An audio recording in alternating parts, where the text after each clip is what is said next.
Want to easily share PDF files from Google Drive using QR code? It's a great way to simplify data sharing. Watch until the end and I will show you how to add a logo to the QR code for a more professional look. So let's get started.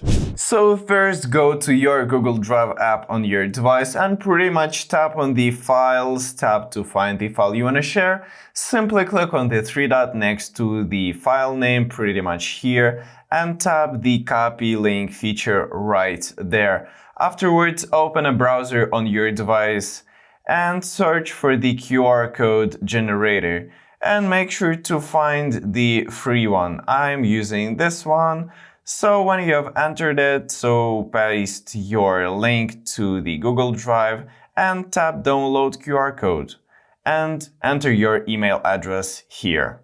And again, you can change the design, just set like a frame here. You can also change the shape just like that and set the logo too. So now you have a QR code that leads directly to your PDF file in Google Drive.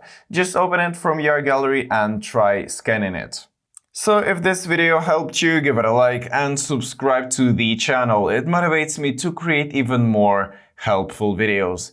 Thank you for watching until the end. See you in the next video. Bye.